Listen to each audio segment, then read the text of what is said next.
Welcome to Discovering. I have 3 stories for you tonight. First, a quick recap of my spring turkey season. And the Michigan Walleye and Pike opener was last week, so we hit the water on opening morning. And salmon in the classroom. They're cute and cool. So sit back and relax. It's Monday night and it's time for Upper Michigan's very own Discovering.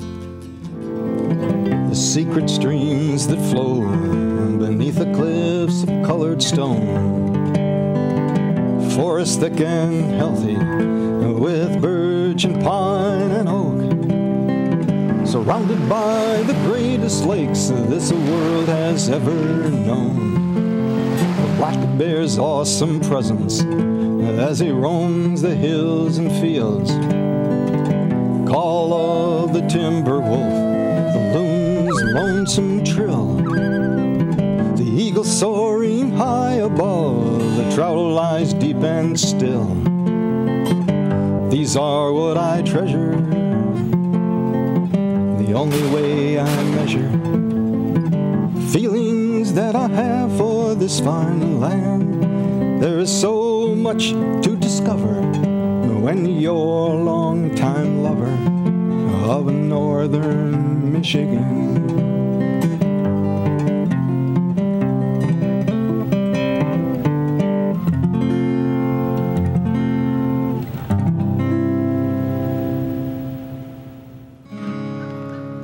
Turkey hunting is something I recently took interest in. After following some turkey hunters the last couple of years, I thought I'd give it a try myself. I had never given turkey hunting much thought before producing this show, and I really did not see the appeal. Also, turkey hunting was recently, I'm not entirely sure when, I'd say within the last 10 years, turkey hunting has been allowed north of M28. I do enjoy hunting, and I do enjoy sitting in the woods, and there are plenty of turkeys now running around the area, so I thought, why not?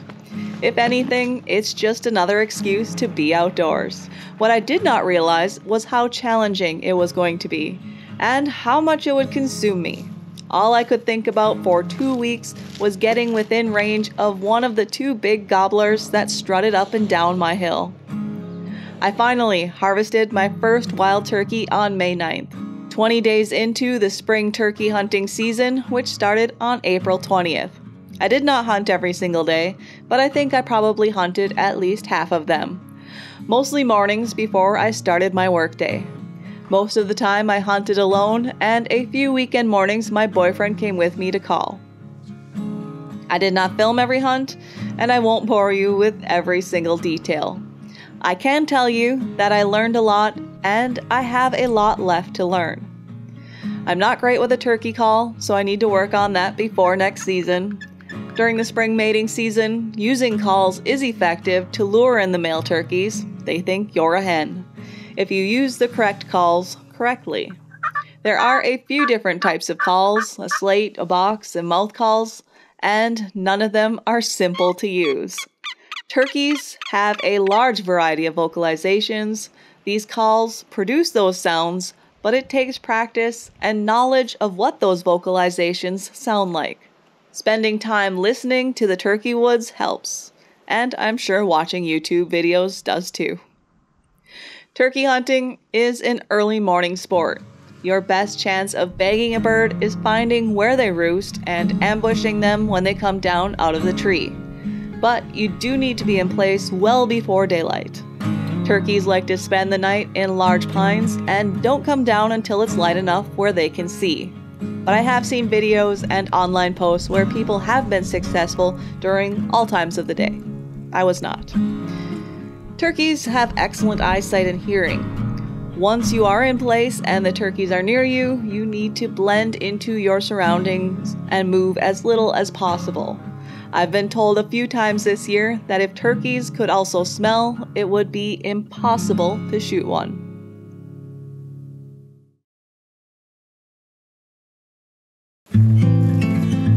There were 2 Toms and 2 Jakes as far as I know that are in my area, that we and our neighbors had seen.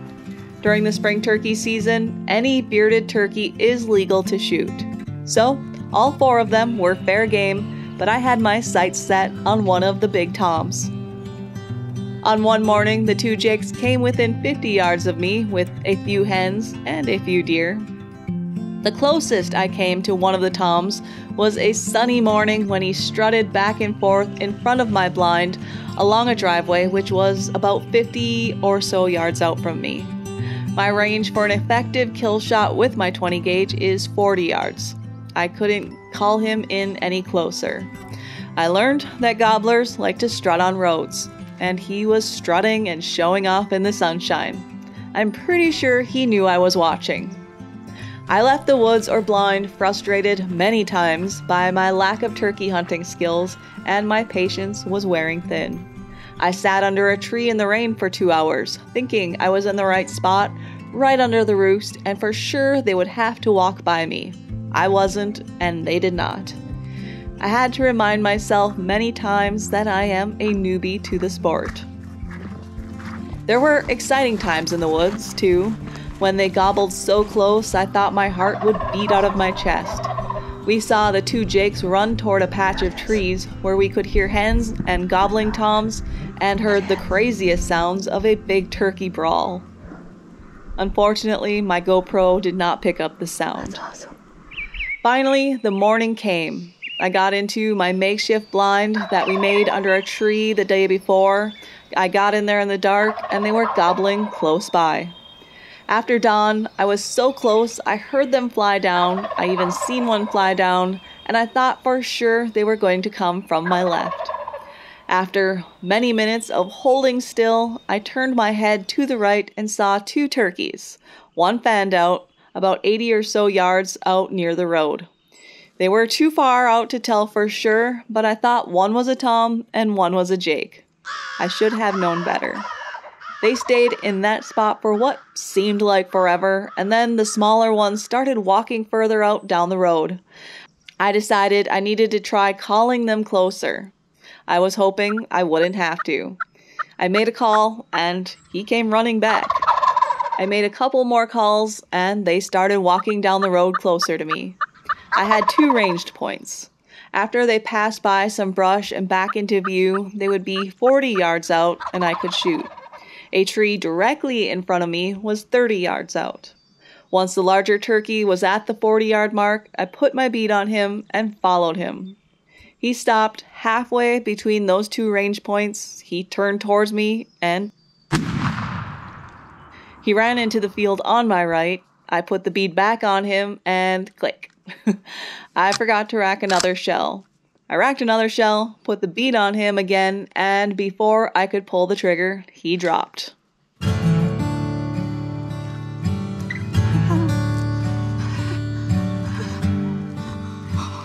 I did not expect to get as emotional as I did.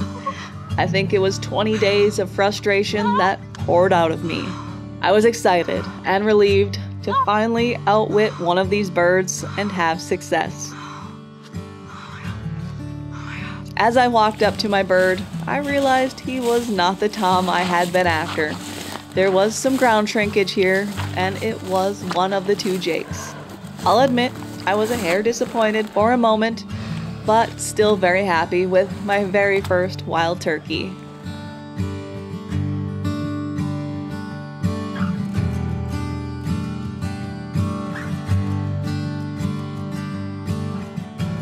And I do want to thank all my friends and neighbors for letting me hunt their properties this season.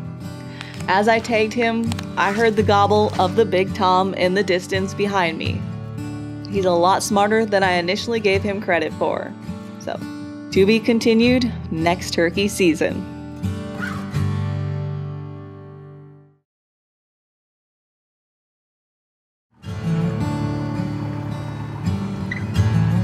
It's opening day of walleye and pike season, so I joined my friend Matt Ellsworth on his boat for a morning of fishing. Today is May 15th, walleye opener. Beautiful morning, a little chilly, somewhere around freezing. Looking forward to a fun-filled day. Not 100% sure what we're gonna get today, but no matter what, we're gonna have fun and it should be good. We're gonna start off casting Ropla's and twister tails. So you take the line out, you wrap it around your finger just slightly like that, and And then you use this for leverage when you cast it. Just like that. And then all you have to do is slow crank it. Just slow crank it back. Or you could kind of twitch it and make it look like it's dead or wounded by just going like this.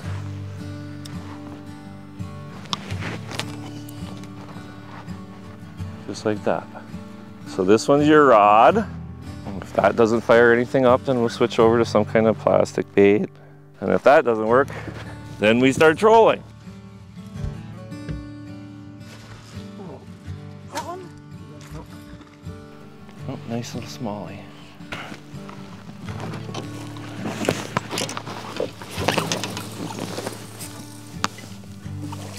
Hey, little buddy. We caught you the other day. I know we did. All right, buddy, good luck. It was a peaceful, quiet, and beautiful morning to be on the lake. The loons were calling, and for much of the morning, we had the place to ourselves.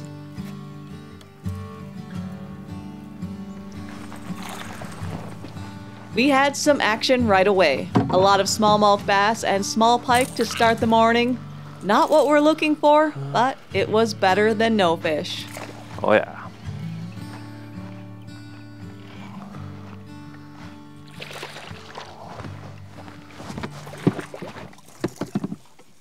Hey, little buddy. I even caught a few myself.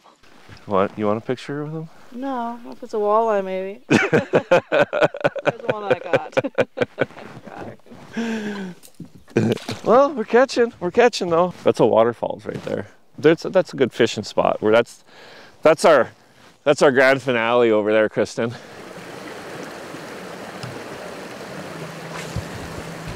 Little guy. Yep. He's trying to surface like he's a smallmouth. Yep. He's a tough little guy. Look at him go. Oh, I got him hooked a little goofy, but he's a decent fish. Yep, got him hooked a little goofy.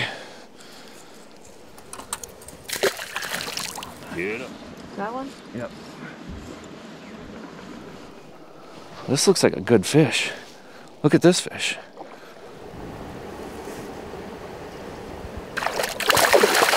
We'll take that smallmouth. Good fighter though. Wow. Look at this guy. He looks like a solid, I don't know, maybe 16, 17 inches. That's almost a beast. I haven't caught one that big in years. Nice.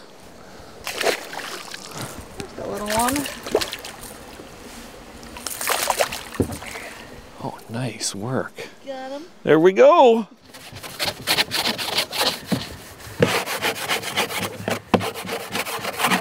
Later in the morning, we switched up techniques to see if that would bring us a walleye or two. Matt rigged up the planer boards, and we trolled another spot on the lake. They're 100 feet back. I'm hoping they'll probably go maybe 10 to 12 feet deep. We were marking a lot of fish, but they just did not want to play. Finally, the familiar sound of a line ticking.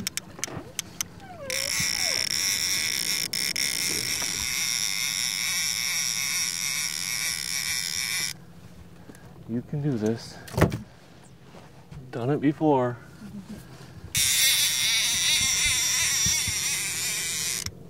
Let's see what we got here. Not a bad fish, eh?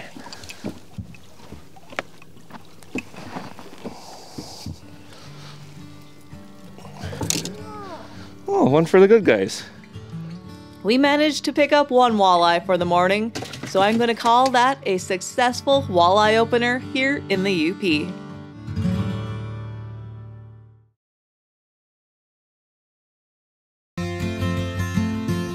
Last week at Black River Harbor along Lake Superior in Gogebic County, students from Iron County released over 150 Chinook or king salmon they raised all school year in their classrooms. 4th graders from Stambo Elementary and 7th graders from Forest Park.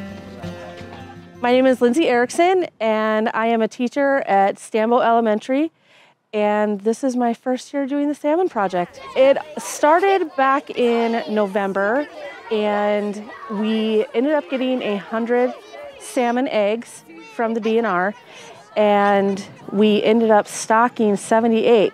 I forgot what type of salmon they were, but we had them for like almost all the year. There were 100 of them. Then some of them got sick, and now there's like 70 something. And they're cute and cool.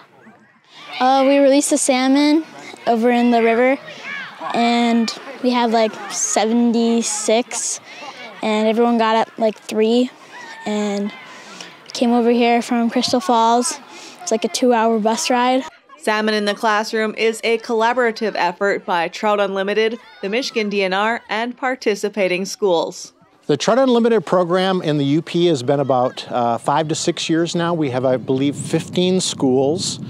West Iron and Forest Park, who we just participated with on the release today, are some of the original schools.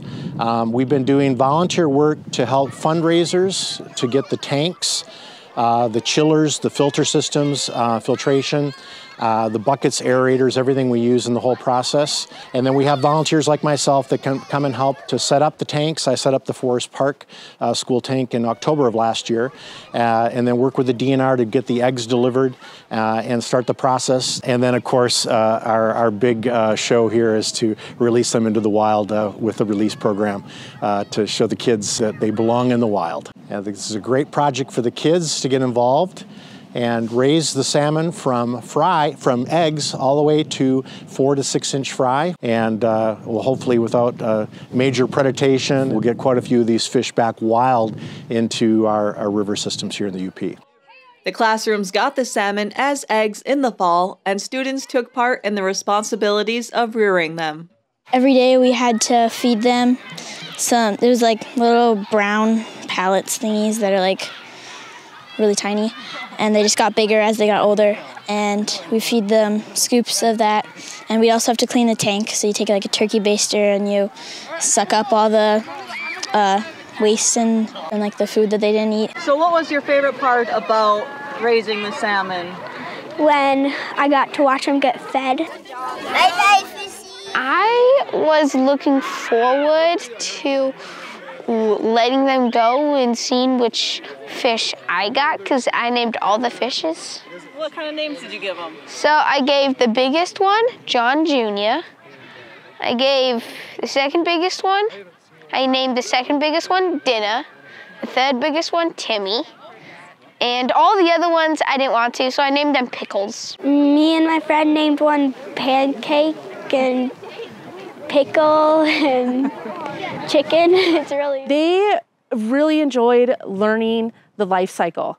I think they were more excited and curious and interested from what the eggs actually looked like, and then how they actually developed into the par that we let go today. So that's their first place when they come in the morning, is right to the fish tank. We learn like the different stages, that there's the egg, and then there's there's Alvin, and then there's like par, smolt, and adult. This was a great hands-on learning experience for the students.